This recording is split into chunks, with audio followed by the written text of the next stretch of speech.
The rooftop was lit just right.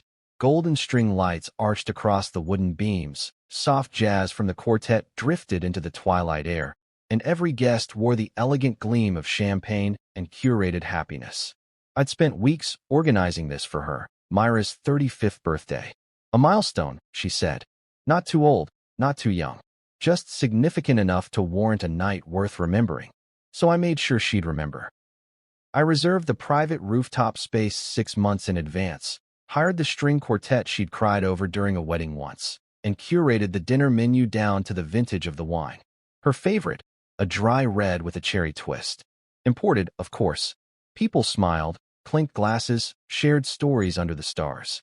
But she sat at the head of the long white tablecloth table with her chin tilted like a queen inspecting servants. Her sister Sierra was beside her, whispering, laughing. The kind of laughter that didn't invite you in, it shut you out. Her friends, all polished and perfumed, tossed me glances like I was a tolerated inconvenience rather than the man who signed the check for this night. And Myra? Myra hadn't looked at me once, not really. Not like she used to. Not like it meant something. Still, I smiled through it. Made a toast about growth and love and shared futures, even though I felt mine shrinking by the minute. The violinist played Myra's favorite rendition of Claire de Lune. I caught her eye for half a second. She didn't smile. She blinked slow, as if annoyed the music dared interrupt her indifference. I sat down, sipped my wine, waited for the part where she'd thank me, maybe brush my hand like old times, remind me why I believed in all this. Instead, she stood, her glass in one hand, her other resting lightly on Sierra's shoulder. She looked around the table with a practiced smirk. "Thank you all for coming," she said, voice sweet and hollow like the inside of a chocolate truffle. "It means so much to be surrounded by the people who actually matter." Some chuckled. Some glanced at me. My gut twisted, but I stayed still, calm. "And thank you," she added, turning slightly toward me, that smile now sharpened into something cruel, "for organizing this elaborate mood killer." That earned a real laugh from the table. Sierra covered her mouth, half a beat too late. The quartet faltered. I blinked, unsure if I heard her right. "I'm sorry," I said, quietly. And then she slapped me. It wasn't one of those dramatic movie slaps, no backhand, no slow-motion flair. It was fast, precise, loud, like the crack of a bone or the snap of pride. My head turned from the force. The sting spread across my cheek in hot waves, but what burned more was the silence that followed. No one gasped. No one intervened. They just watched. She leaned in slightly, like a predator who knew the kill was clean. "You ruined the vibe," she said, almost whispering, "with your needy speeches and your boring wine and your presence." Behind her, Sierra's laugh burst through like a champagne cork. The others followed. Nervous, cruel, trained. I stood slowly, adjusted my blazer, straightened the chair I'd knocked slightly out of place. My heart beat hard, not with rage, but clarity. I'd been unraveling for months. Cutting back my own ambitions, shifting schedules, transferring money into joint accounts, because she was building something. And I believed in her. I always did. But now I saw it. This wasn't an isolated insult. It was the finale of a performance I hadn't known I was in. I didn't speak, didn't retaliate, just walked toward the elevator, the low click of my shoes on wood filling the space where my dignity had been left bleeding. No one stopped me. No one called my name. At the elevator door, I looked back once, not at her, but at the last slice of cake sitting untouched on her plate. Triple chocolate, her favorite. I had it custom made by a bakery downtown. I watched her fork it absent-mindedly while chatting with her friends, not even tasting it. I think that's what did it. Not the slap, not the laughter, but realizing I spent months planning the perfect flavor, and she barely noticed. That night, I packed everything. 1 suitcase, 2 laptops, the hard drive where I kept all the files Myra never cared to ask about. My emergency fund had grown fat while her attention wandered. I had enough to vanish. More than enough to never ask for her approval again. No note. No final fight. No pathetic text asking why. I just disappeared. By midnight, I'd cleared out the joint accounts, my half, nothing more, and turned off my phone.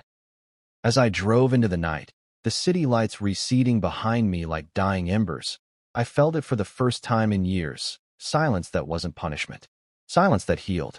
Let them wonder. Let them sit around their brunch tables whispering. Did you hear? He just left. Let Sierra speculate. Let her friends invent reasons.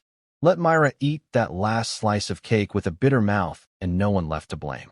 I wasn't running. I was beginning. And whatever came next. It would have nothing to do with rooftop slaps, borrowed smiles, or birthdays celebrated with strangers in my name. The farther I drove, the smaller the city felt behind me. It wasn't just distance, it was detachment. The skyline that once framed my ambitions shrank into the rearview mirror, eclipsed by taillights and fog. I didn't know where I was going, not exactly. I just knew I couldn't go back. Roadhaven had become a theater of ghosts, and I was done playing the part of the dutiful husband, the apologetic man who absorbed every insult like it was owed to him. By sunrise, my phone was down to 5%. I didn't bother charging it. When the final bar blinked out, I rolled down the window and tossed it into a ditch off the highway without a word. A piece of me went with it, not just my contact list or photos, but the tether to people who never really saw me. No more fake apologies, no midnight guilt texts, no social media updates that pretended we were fine when we weren't. Just static. Silence. Freedom. I changed my name a week later. Bryce Alden. It sounded clean. Nondescript. A man you might pass in the grocery store or sit next to on a plane without thinking twice. I found a mountain town in Washington that didn't ask questions, only proof of first month's rent. The place had pine trees taller than ambition and a sky that didn't care who you used to be. It was perfect. At first, I worked odd jobs, painting cabins, hauling lumber, fixing things broken people didn't know how to repair. It paid little, but it gave me time. And time was all I needed. I rented a single-room apartment above an old diner. The walls were thin, the heater wheezed like an asthmatic dog, and the mattress had more springs than comfort. But I slept better there than I ever had in that marble-trimmed condo Myra decorated like a museum. Beautiful, cold, and not for touching. By year one, I had saved enough to stop working for others. I poured everything into self-study. Coding tutorials until 3 a.m., YouTube finance channels on double speed, podcasts about cryptocurrency, real estate, and digital anonymity. I treated every article like scripture, every investment like a lifeline. I failed, often and brutally. Lost money I couldn't afford to lose. Slept on the floor more than once. But I kept at it. Every missed target sharpened my aim. By year 3, I had my first six-figure flip, an undervalued property I bought through a silent LLC and sold after renovations tripled its worth. I reinvested every dime. I wasn't interested in comfort. Not yet. I wanted armor. Power. Independence so complete that no one could reduce me to a punchline at a dinner party again. By year 5, I was Bryce Alden, founder of 2 consulting firms that operated entirely online. I dealt in silence, anonymous clients, encrypted contracts, and offshore accounts. I was the voice on the other end of secure calls, the strategist behind wealth they never credited publicly but always paid handsomely. I had no friends, no attachments, just the work. I thought I liked it that way, until the envelope arrived. It was embossed. Thick cream cardstock with a golden crest pressed into the flap. No return address, just my office name. I almost tossed it out, thinking it was another cold invite to a fake business brunch. But something about the weight of it made me pause. I opened it. An invitation. Not to a business event, but a private gathering of influential minds in emerging global markets. I would have dismissed it, except for the location. Roadhaven, the place I'd burned behind me like an exhale of smoke. And the date? 1 month from the day? That wasn't coincidence. That was timing. Intentional. Calculated. Someone wanted me back. Someone knew who I was. I held the envelope in both hands, staring at the elegant calligraphy like it held a secret. My real name wasn't listed. Just Bryce Alden. But that didn't mean anything. The truly powerful didn't need to say your name aloud to know who you were. They just extended the kind of invitation you couldn't ignore. Not because of ego, but because it reeked of unfinished business. I leaned back in my office chair. The view from the 3rd floor was nothing spectacular, just a row of evergreens, an empty parking lot, and a diner that made the same 3 breakfast items every day. But for the first time in years, I felt that old pulse again. The one that used to beat just before Myra would say something cruel in front of others. That subtle shift in air pressure that warned you something was coming. I tapped the envelope against my desk. If someone in Roadhaven thought I'd slink back wearing shame like a tailored coat, They were years too late. I wasn't that man anymore. Myra had slapped the weakness out of me. Her friends had laughed it out of me. And I had buried the remnants in the ashes of my disappearance. Still, I had questions. Who sent it? Why now? And what did they think I would do? Ignore it? I booked the flight that night. Not under Bryce Alden.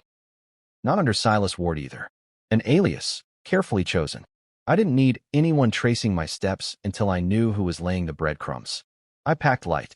One carry-on, a laptop, 2 tailored suits, and a quiet promise to myself. I wasn't going back to reclaim anything. Not my name, not my past, not even my dignity. I was going back to confirm what I already suspected. Myra wasn't done using me. But she had no idea who I'd become without her. I wasn't smoke anymore. I was fire. The wheels touched down on Roadhaven's tarmac with a soft jolt that still sent a ripple up my spine. I hadn't seen this city in 5 years, but its gravity still pulled in the same way, tugging on memories I thought I'd locked away in the bones of a new identity. I sat there for a moment after the seatbelt sign dinged off. My fingers curled tightly around the armrest as the cabin emptied around me. I didn't move until the flight attendant gave me the polite but impatient nod reserved for last-off passengers. I stepped out into the terminal like a man returning to a crime scene. The air smelled too familiar: lavender-scented hand sanitizer, old carpeting, and roasted coffee from the overpriced kiosk that still hadn't changed names. Everything looked smaller. Or maybe I had outgrown it. Either way, Roadhaven didn't feel like home anymore. It felt like a forgotten chapter in a book I once regretted writing. I didn't head straight to the event venue. That would have been too obvious. Instead, I checked into a boutique hotel tucked into the edge of downtown, a place I used to pass on my way to Myra's brunch spots. Back then, I couldn't have afforded to stay a night there. Now, I booked the top-floor suite under the name Bennett Clark and paid for a week in cash. No trails. No questions. The suite was understated.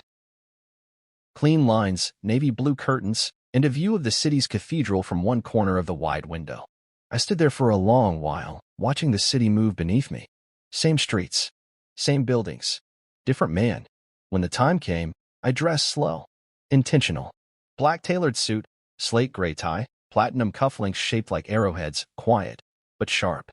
I shaved, combed my hair back with a precision Myra once says made me look too serious, and finished it with the scent she hated: cedarwood and oud. I wanted her to notice, and I wanted her to know I didn't care.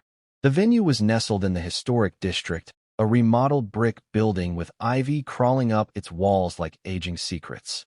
Inside, the lights were warm, the music low, and the laughter just fake enough to belong at an exclusive gathering of elite minds. It was the kind of place where everyone had an agenda and a story rehearsed in front of mirrors. I stepped through the arched doorway like a ghost reborn, the buzz of conversation dulling slightly as heads began to turn. Not immediately, but slowly, like a ripple across still water. Is that? No way. He disappeared. I thought he was in Bali or something. Their whispers fed the air, but I didn't acknowledge them. I moved with calm precision, scanning the room without urgency. I knew what I came for. Then I saw him. Clarence Shaw. He stood near the back, thinner than I remembered, his once chestnut hair now more steel than silver.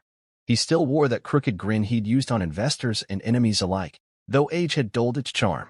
But the way his eyes locked on mine? That hadn't changed. Recognition flared behind his glasses like a lit match. He approached without hesitation, holding a tumbler of something neat, amber, and expensive. Well, he said, lifting his glass. If it isn't the ghost himself. Clarence, I returned, voice level. Bryce Alden, he said, savoring the name like a joke only he understood. Or should I say, Silas Ward. I didn't blink. But hearing that name, my real name, spoken aloud in public again felt like someone reading a diary I'd burned. Foreign. Exposed. Heavy. How long have you known? I asked. He chuckled. Long enough to know that the man who left with nothing isn't the same one standing here now. I took a breath. Why was I invited? Because someone wanted to make sure you showed your face, he said. Serious now. And because there's something you need to see. He reached into his jacket pocket and pulled out a folded newspaper, the pages already softened at the crease. No words. No setup. Just a quiet handoff. I took it, unfolded it, and stared at the headline. Roadhaven socialite arrested in multi-million-dollar investment fraud ring. The photo beneath the bold typeface stopped my breath for half a beat. Myra. Hair pulled back in a sloppy bun. Makeup smeared. Wrists cuffed. Her face, not the one she wore at brunches or on Instagram, but real. Defeated. Cornered. Caught. She ran an investment circle with her boyfriend, Elliot Cray, Clarence said, watching me closely. Turns out she was the brains. He was the muscle. They conned over a dozen mid-level investors out of 6 figures each. Promised IPO access. None of it real. I read the article twice before folding it again. My hands were steady.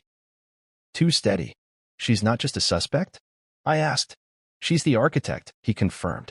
But that's not the part that matters. He waited a beat. She's saying you were part of it. There it was. That old, sour taste of betrayal again. Not the slap. Not the party. But the long echo of someone still trying to bury me to climb higher. She claims you disappeared to avoid being investigated, Clarence added. Says you were the original strategist, and she just continued the model after you left. I laughed. A short, cold sound. Of course she did. Thought you should know, he said. I nodded, folding the paper again and sliding it into my inner pocket. Then it's time to show them who I really became. Revenge? Clarence asked. No, I said. Not revenge. He looked surprised. She wants to use my name again? I added. Then I'll make sure it means something she'll never be able to touch. I walked away before he could reply. Myra had spoken my name like a weapon. It was time I reminded her. It was never hers to wield. I stood in the elevator of the boutique hotel that night, staring at my reflection in the polished chrome walls, the folded tabloids still warm in my jacket pocket. My face didn't betray what I felt. But then again, I wasn't entirely sure what that was. There wasn't anger. At least not the kind that burned hot. This was colder, sharper, like a blade dragged slowly across ice. Myra's mugshot played on a loop in my head. The frizzed hair, the smudged lipstick, the faint remnants of the woman I once believed in. The headline hadn't shocked me. I knew she was capable of deception. What rattled something deep in me was how easily she'd reached for my name. Used it like insulation, a shield from the fallout she orchestrated. After everything, after 5 years of complete silence, she still tried to drag me into the collapse of her own empire. The next morning, I sat at the corner of a quiet coffee shop, the kind of place where the barista knew your order before you spoke it, and the Wi-Fi password was still written on a chalkboard. I kept the newspaper open on the table, letting the passers-by see it. I wanted the story to find its way around. Gossip was faster than justice in a town like this, and I needed that current working in my favor. My phone, my new one, the third burner in as many years, buzzed twice with messages from Clarence. More arrests coming. Elliot flipped. She's out on bail. And she's spiraling. Of course she was. Myra had never learned to operate without a crowd. Her strength came from being admired, envied, seen. But now she was infamous. And worse, alone. I took a sip of the dark roast and opened my laptop. My fingers moved with purpose, launching a digital campaign I'd prepped the night before. A controlled leak, a few well-placed corrections on anonymous investor forums. Silas Ward, formerly missing, now thriving. Owner of 2 stealth consulting firms. Quiet architect behind several recovery portfolios. No connection to Myra Ward Cray. No financial entanglements. All independently verified by 3 layers of shell companies. I didn't care for vindication, but I needed clarity for those watching, for the narrative swirling in the wake of her downfall. If she wanted to use my name, fine. I would define it for her. Clarence called around noon. No greeting. Just a dry tone that told me he'd been drinking before lunch. She's going to try to reach out, he said. Let her try. She doesn't want redemption, Silas. She wants survival. I know, I said. And she's going to learn the difference. He exhaled on the other end. You're really not going to help her, are you? I smiled faintly. She made me a ghost, Clarence. I just learned to haunt better than she expected. Later that evening, I returned to my suite and spread out every document I'd ever saved from our old life together. I kept them all not for sentiment, but for proof. Myra had always been careful with appearances, but careless with the fine print. She left a trail in receipts, emails, and calendar events. A trail I once ignored because I wanted to believe in her so badly, I silenced my own instincts. One folder stood out, a digital contract she'd sent me years ago, asking for access to a joint investment account. She'd framed it as streamlining assets, but I remembered the way she rushed me to sign it. I hadn't. Something about the wording bothered me back then. Now I knew why. That contract wasn't about joint access. It was about sole control disguised as convenience. If I'd signed it, she could have legally liquidated my early investments. Stolen them. She was setting the stage even then. That night, I pieced together a timeline. Not for court. Not for cops. For me. To lay it all out. The woman I married wasn't a victim of manipulation. She was its author. And now her own manuscript was crumbling. The next day, a journalist reached out. A business columnist I'd once helped anonymously during the pandemic. She wanted to comment on the Myra scandal. All off the record, she said. I agreed. We met at a rooftop bar. Ironic, given how everything started. She asked careful questions. I gave careful answers. I told her what she needed to reframe the narrative, that I left 5 years ago, never participated in Myra's ventures, and had built something entirely separate. She nodded, taking notes. Then she asked, "Why do you think she's dragging your name into it?" I stared out over the city, fingers laced around a sweating glass of club soda. Because she knows the silence I left with became louder than her presence, I said. She can't stand that I made peace without her. When I left the bar, I felt lighter. Not vindicated. Not celebrated. Just real. For the first time since I vanished, I didn't feel like I was pretending to be someone else. Silas Ward didn't need to hide anymore. Bryce Alden had done his job. And now? Now it was time to reclaim more than just a name. It was time to step into the light. Not because I needed revenge, but because I needed truth. And the truth about Myra? She never expected the man she humiliated to become the story people believed instead of her. I arrived at the gala like I was stepping into a war zone dressed in armor. My suit was custom cut, midnight black, hand-stitched, the kind of detail you didn't notice unless you knew what to look for. My shoes glinted with fresh polish, and around my wrists sat the watch Myra once told me I couldn't afford. It cost more than our old wedding reception. That felt poetic. The valet took my car keys with a nod and zero recognition. That's how I wanted it. As far as he knew, I was just another high-net-worth attendee showing up for cocktail hour and a catered meal. The building, a marble and glass monument to excess, pulsed with low music and the hum of curated conversation. Everyone wore ambition like cologne, but none of it felt heavier than what I carried inside me.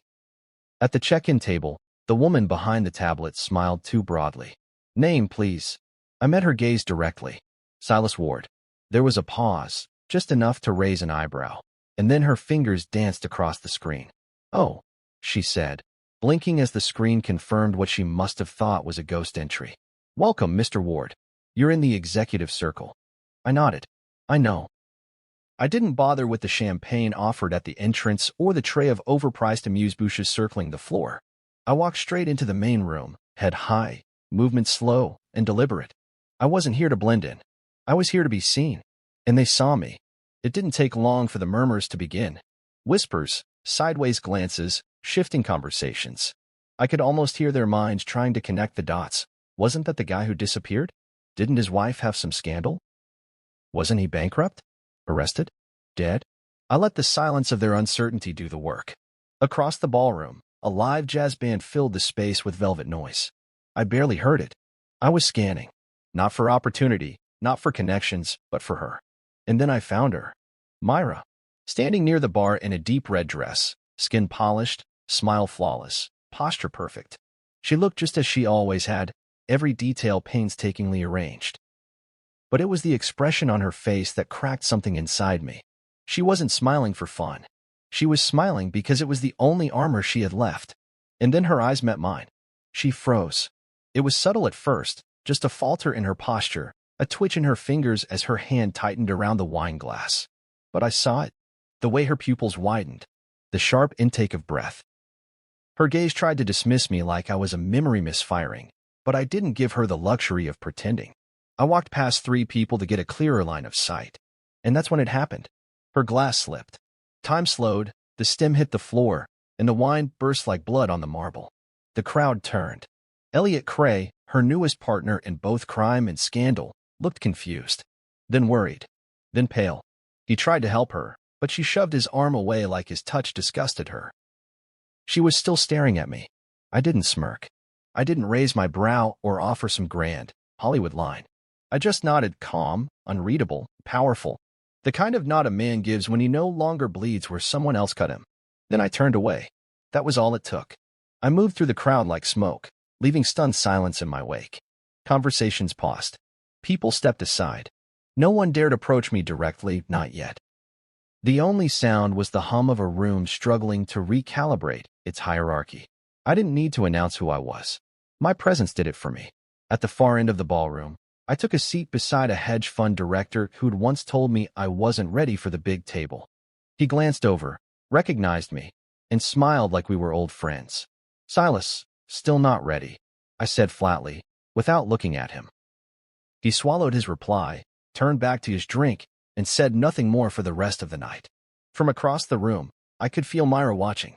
I let her sit in her designer heels, surrounded by people who used to applaud her, knowing they were now looking at me, wondering, questioning, reassessing.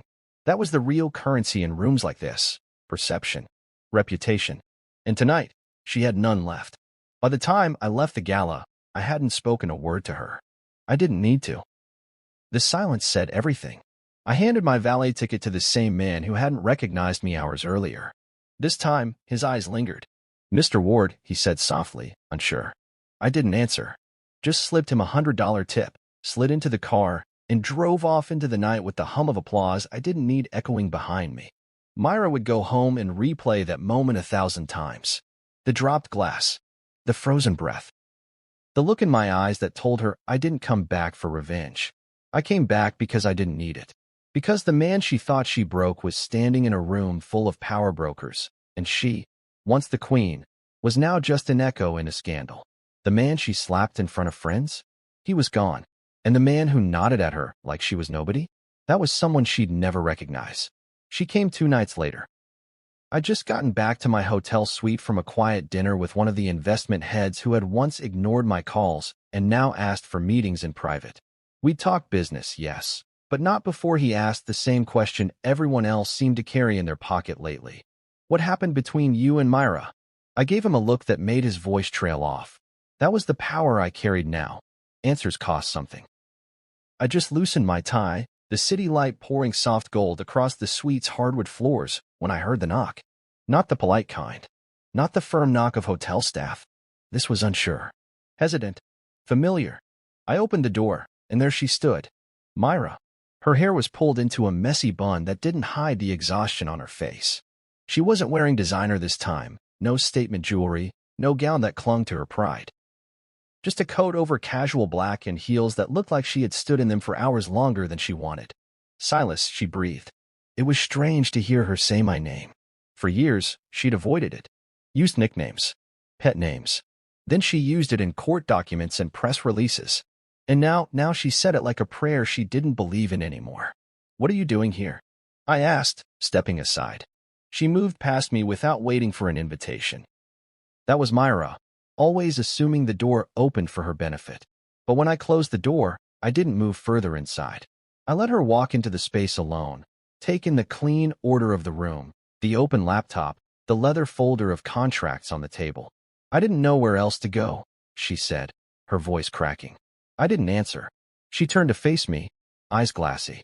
"They're saying I'm going to do time. Real time. Not probation. Not a deal." "You are," I said calmly. "Elliot." He flipped on me, she whispered, like she'd only now begun to understand betrayal. "Of course he did," I said, walking to the minibar. I poured a drink, only one, and took a slow sip while she watched with pleading eyes. Men like him were born to run the second things get hard. "You picked him, though." She walked toward me, but I didn't flinch. I didn't move. She stopped short, like she suddenly remembered I wasn't the man who used to fold when she got close. "I made a mistake," she said, voice trembling. "You made a series of calculated decisions," I corrected. "Don't cheapen them by calling them mistakes." Tears welled in her eyes now. She tried to speak, failed, then tried again. "You left me. You slapped me," I said, setting the glass down. "In front of your friends. Then you laughed. Then you watched me walk out and never once called. Not even once." Her lip trembled. "Because I was humiliated."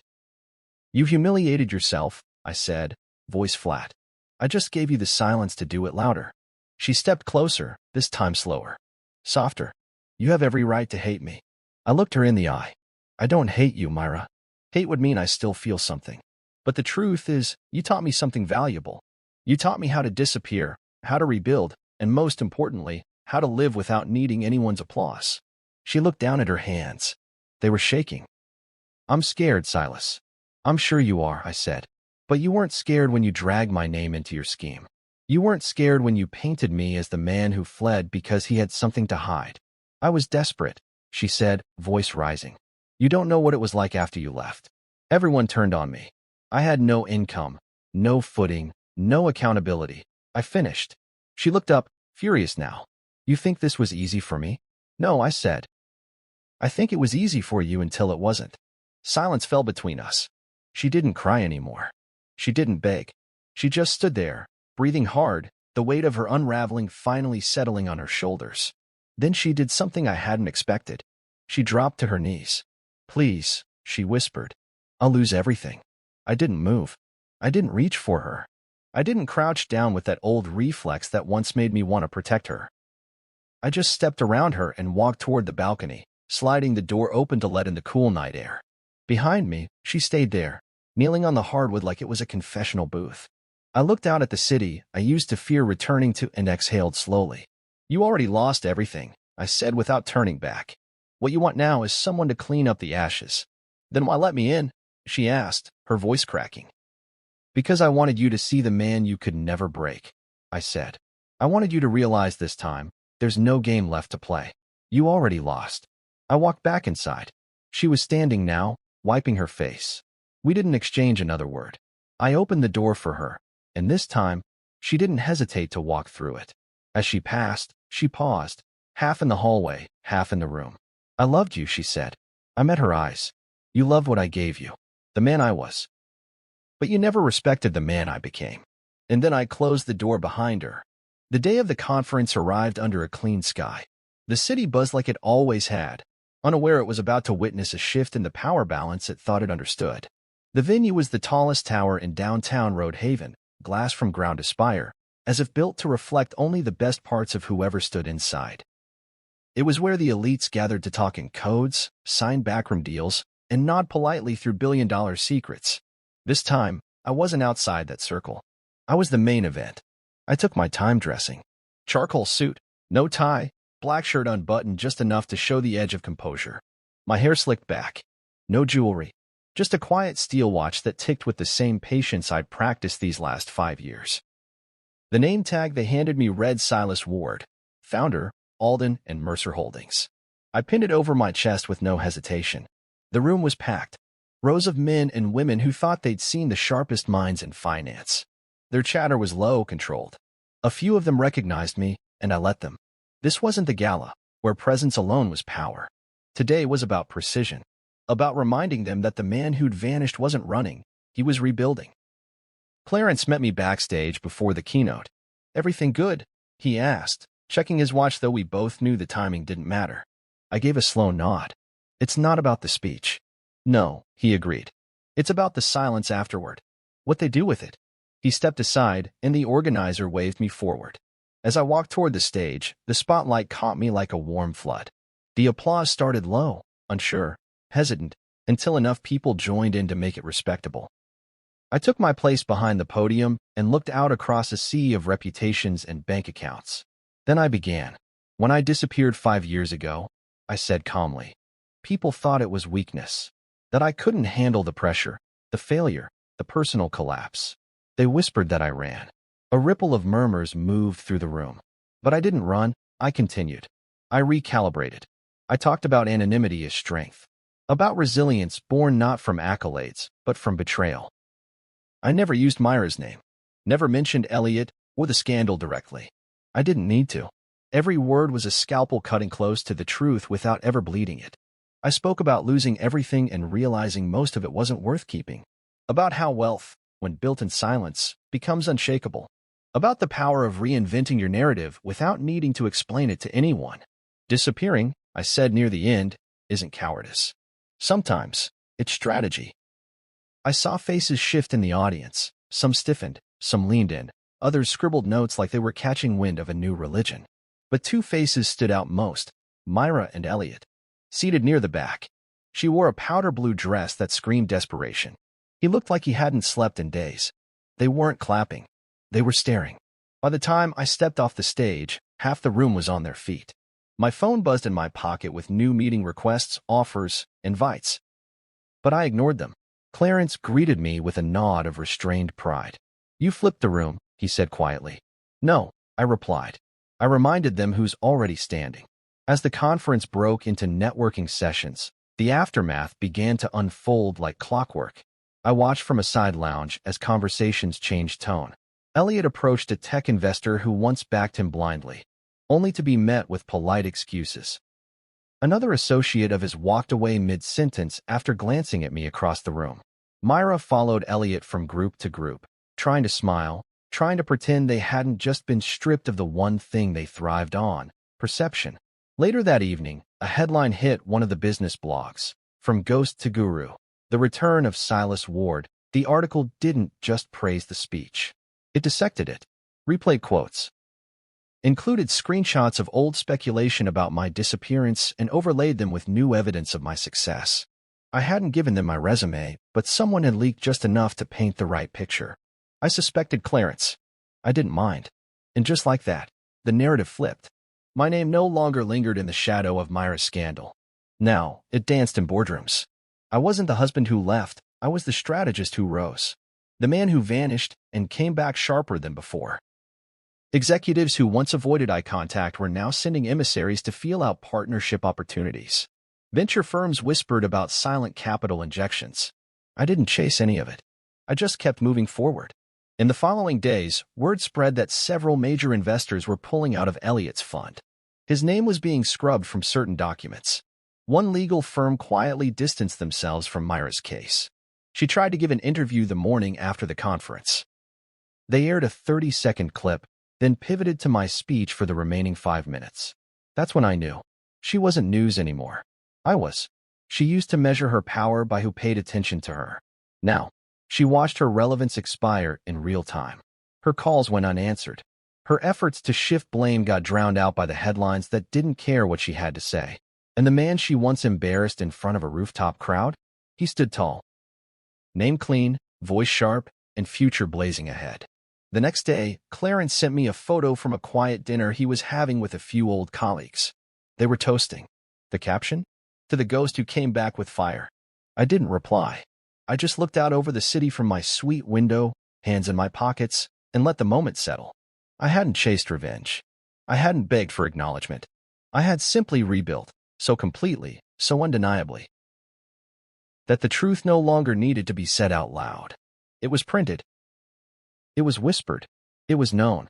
The courthouse looked smaller than I remembered. Time does that. Strips the grandeur from buildings that once intimidated you. I hadn't been back to this part of the city in over half a decade. Back then, Myra and I walked these steps together, newlyweds, arguing about parking tickets and wedding thank-you cards. Now, she would walk them alone.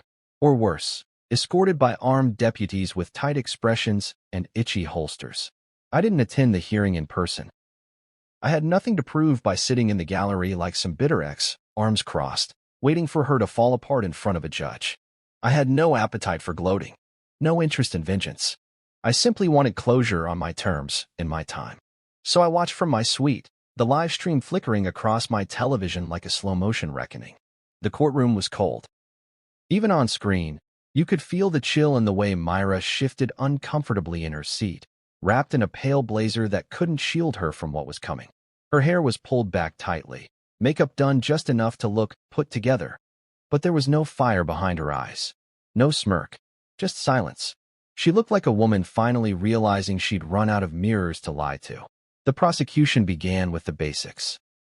Wire fraud, conspiracy to defraud investors, manipulation of financial statements. They showed bank transfers, emails, text messages, each one another nail in the coffin.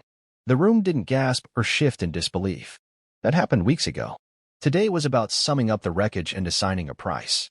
Her lawyer tried to redirect blame, suggesting Elliot Cray was the mastermind, that Myra had merely trusted too deeply, that she'd been manipulated by a man who promised her power. I almost choked on my coffee. The irony was galling. Myra had built her entire identity around being in control. Now she was rebranding as a victim. And then she tried it. She brought up my name. And my client was emotionally compromised following the disappearance of her husband, Silas Ward, her attorney said, pacing slowly in front of the bench. A man whose sudden absence triggered a chain of psychological consequences that left her vulnerable. The judge held up a hand. Stop right there. Silence. I have reviewed the timeline. Mr. Ward's name has no bearing on this case, the judge said flatly. He was neither involved nor implicated in any part of this investigation. I won't allow his name to be used as a scapegoat. Her lawyer stammered. But the damage was done. The camera panned briefly to Myra's face. I saw it then unraveling. Not loud. Not dramatic. Just her mouth opening slightly, her eyes widening, as if she finally understood that her last trick had failed. My name no longer bent the room in her favor. It had been reclaimed, reinforced, protected. She didn't control the story anymore. She wasn't even a footnote in mine. Then came Elliot's testimony. He was brought in under a plea deal, flanked by attorneys who looked more like handlers than legal counsel. He sat stiffly in the witness chair, lips pressed thin, voice shaking as he confessed to everything. The scheme, the shell companies, the forged statements. And Myra's role? He didn't sugarcoat it. She ran the show, he said. I followed orders. The judge listened, unmoved, unimpressed. I turned down the volume. I didn't need to hear the rest. I could see it all written on their faces: prosecution's satisfaction, the defense's defeat, Myra's silent plea behind her eyes. She mouthed something at the camera, something soft, fragile. Silas, please. I stepped away from the screen. I wasn't that man anymore. The man who once would have rushed to comfort her, who would have blamed himself, who would have offered to help even after the slap, the lies, the betrayal. That man was long gone. All that remained was a version of me sharpened by solitude and truth. Instead of watching the sentencing, I walked to the mirror by the minibar. I studied myself. The crisp collar, the smooth lines of my jacket, the man reflected back who no longer bent to the guilt of someone else's chaos. Justice wasn't just about prison bars or courtroom declarations. It was standing here, unshaken, whole, knowing I'd rebuilt without fanfare or permission, knowing she no longer had the power to define me. A knock at the door pulled me from the mirror. Clarence stood on the other side, hands in his pockets, a grim smile on his lips. 6 years, he said without greeting. No parole option. I nodded slowly. She'll probably serve 4, he added. Maybe less with good behavior. Time will pass, I replied. The truth doesn't. He exhaled and looked past me into the suite. She really tried to drag you down again. She never stopped. She's going to rot in there, he said, his tone darker now. No, I said quietly. She'll survive. She always does. But the life she built on lies, that's what's dying. Clarence studied me for a moment. You're not celebrating. There's nothing to celebrate, I said. I didn't want her ruined. I just wanted to be free. And I was. That night, I left the TV off. I poured myself a drink, not to toast, not to forget, but to mark the end of something long overdue. I stood on the balcony, wind in my shirt sleeves. The city lit beneath me like a constellation of second chances. Somewhere down there, people were already forgetting Myra Ward's name. And somewhere in the quiet, I smiled. Not because she lost, but because I no longer needed her to lose in order for me to win. The office in Boston didn't have my name on the door. That was intentional. It sat on the 44th floor of a glass-and-steel tower that looked out over the harbor, all movement and wealth glinting under daylight. I didn't need nameplates anymore. Didn't need to walk into boardrooms announcing my credentials. Everyone who mattered already knew. Those who didn't could stay wondering. That was the luxury I'd earned. Invisibility with influence. I stepped through the double doors that morning with a quiet coffee in one hand and a portfolio of expansion drafts in the other. My assistant, a sharp young woman named Kiera, gave me a quick nod. 2 investors from Zurich just confirmed for the lunch, she said, falling into step beside me. Send them the briefing deck. Let them know I won't do small talk. She smiled. Already did. We passed by an open-plan lounge where my mentorship program had taken root. 10 hand-picked entrepreneurs, some just barely out of college, some older, hardened by life, sat in clusters over tablets and whiteboards. They were solving problems I didn't have time to touch, and that was the point. I didn't want followers. I wanted legacies that outlived me. It had taken years to build this. Years of vanishing, restructuring, digging into code, real estate, financial modeling. But now, the firm. Alden and Mercer Holdings spanned 3 continents and held silent ownership in half a dozen fast-scaling startups. No one could trace it to Silas Ward. That name was buried in Roadhaven soil. But Bryce Alden? He was a shadow people bet their futures on. And Myra? She no longer existed in this world. Sometimes people asked about my past. Politely, cautiously. I always gave the same answer. I was married once. That was it. No bitterness. No details. A clean line. I didn't feel the need to correct assumptions or open old wounds for analysis. I had become what I once only imagined, unbothered. But silence doesn't stop the past from knocking. It came one afternoon in the form of a call routed through the front desk, flagged by Kiara and sent to voicemail. Myra's sister called, she told me gently, placing the phone on my desk. She left a message. Said it was personal. About Myra. I didn't respond right away. Just looked at the device like it had grown teeth. She said she's not asking for anything, Kiara added. Said it's just something you might want to hear. I nodded once. Thank you. When I finally played it, the voice was soft. Tired. Not like the smug woman who used to sit beside Myra at parties, giggling over half-drunk gossip. Silas. I know I have no right to speak to you. But I thought you should know, she talks about you. Still. In there. She says she regrets everything. That she wishes she could take it all back. She writes letters. Hundreds. To you. I turned off the voicemail. Not because I was angry. Because I didn't care. Regret isn't redemption. It's just the residue of ego when you realize the game's over. I never opened the letters she sent from prison. My lawyer confirmed she'd written dozens, maybe more. They came to a post office box registered under my original name. I'd kept it open for legal purposes, never checked it unless I had to. When I learned she was writing, I instructed the clerk to discard them. Unread. Unanswered. Letting go isn't about forgiveness. It's about making sure what wounded you doesn't get a seat at your table again. And mine? Mine was full. I spent my weekends working with the youth initiative I funded, young adults trying to break into business without the right names, without the right schools. I gave them what I never had: strategy, protection, access. Watching them learn, rise, build. It gave me a peace that revenge never could. Some nights, I stood on the balcony of my penthouse and looked out at the city like it was a chessboard I'd finally mastered. The silence up there wasn't heavy anymore. It was earned. Sacred. But the memory of that rooftop 5 years ago still flickered sometimes. The sound of the slap, the laughter, the way Myra looked through me like I was a shadow on her shoe. Those moments didn't hurt now. They were archived. Filed under lessons, not losses. A month later, her sister emailed again. I let it sit in my inbox for 3 days before I opened it. Subject. She asked me to say this. Body. She says you're the only one she ever truly trusted. That what she did to you was her greatest failure. I know it's not enough. I just thought you should know. I read it once. Then hit delete. Some truths are too little, too late. The irony is, if she had said those words 5 years ago, when I was raw, spiraling, begging the sky for answers, I might have forgiven her. But now? Now those words were just us trailing a hurricane. She didn't get to touch this life.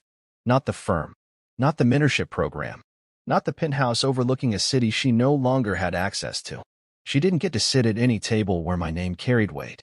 And that was the final justice. To rise so high that her absence wasn't vengeance, it was a boundary.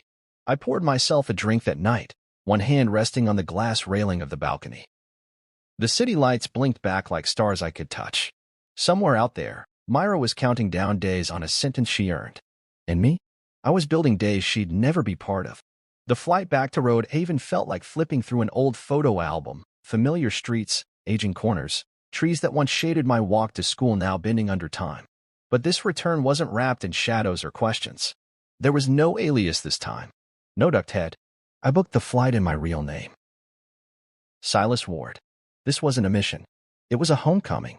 I was back not for revenge or some poetic full-circle moment. I was here for something real.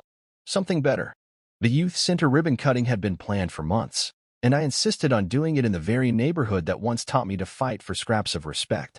When I pulled up to the lot on Milton and Ridge, the building stood bright and bold against the gray backdrop of the old block. Floor-to-ceiling windows, fresh green paint, polished signage that read the Ward Center for Youth and Innovation. It didn't try to hide its purpose. It announced it. A crowd had already gathered by the time I arrived.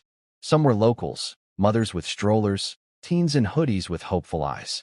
Others came from the press, drawn by the story of a man who had disappeared, reappeared, and poured millions into the city that once ignored him. But I wasn't here for them. I stepped out of the town car wearing a navy blazer and open-collar shirt, no tie. I wanted to look like someone you could talk to, not just read about. As I walked toward the stage, a little boy ran up to me, sneakers flashing red with every step. "You're the man from the article," he said breathlessly. "The one who vanished and got rich." I knelt to his level, resting a hand gently on his shoulder. "I'm the man who rebuilt," I told him. He blinked at me, then grinned. "I want to do that too." "You will," I said. "Better than me, even." I stood and made my way to the podium. Clarence Shaw was already there, grayer than ever, holding a mic like it belonged to someone else. He saw me and nodded, respectful, not performative. "Ladies and gentlemen," he said into the mic, voice steady, "Roehaven has seen its fair share of ghosts.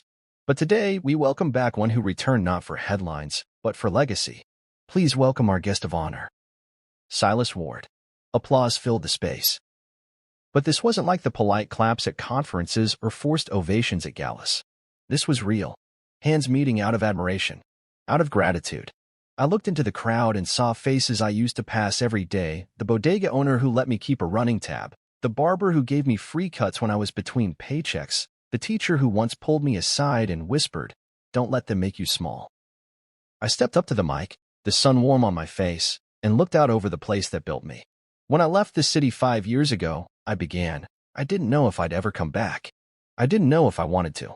A hush fell over the crowd. I left behind a name I no longer recognized, a life that no longer felt like mine.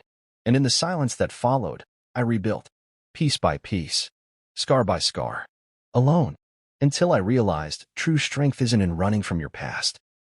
It's in returning with something to offer. Murmurs of agreement rippled gently through the audience. This building isn't about me. It's about every kid who's been told their story ends on these streets. Every dream that's been laughed at. Every mind labeled too angry, too poor, or too much. This center is for them, so they can learn the skills I had to teach myself alone, so they can build something without first having to vanish. I paused, looking around at the community that now stood not behind me, but beside me. I am not who I was, and I am not ashamed of who I became, because pain doesn't get to write the last chapter of our stories. We do. The applause was louder now. Some stood. A few wiped tears. I stepped back, letting Clarence take over for the ribbon cutting. He handed me the ceremonial scissors. As I sliced through the red satin, the crowd cheered, and the doors opened for the first time. Children raced inside, followed by parents, volunteers, and curious neighbors. Within minutes, the lobby was alive, voices bouncing off clean walls, laughter echoing through halls that would soon host code classes, business boot camps, and mentorship sessions. I stood off to the side, watching it all unfold. This was it. Not revenge. Not retribution. Legacy. Myra was just a ghost now. A name tied to a scandal, fading by the day. I hadn't thought about her in weeks. Her letters had stopped. Her trial had ended. Her silence was no longer ominous. It was irrelevant. That was the thing about healing. It doesn't come loud. It arrives quietly, in moments like this. In smiles exchanged with strangers. In the grip of a child's hand as they tug you forward. In buildings where your name means something more than just the man who left. I stayed for hours after the ribbon dropped, shaking hands, answering questions, meeting families. When I finally pulled away from the crowd and slipped into the quiet of my car, I didn't feel exhausted. I felt full, whole, at peace. As we pulled away, I looked back once, not in regret, but in recognition of how far I'd come, of what I'd built, of who I was now. Not the man who was slapped and humiliated, not the ghost who vanished in the dark, but Silas Ward, the guest of honor. And finally, the man who needed no applause to know he'd already won.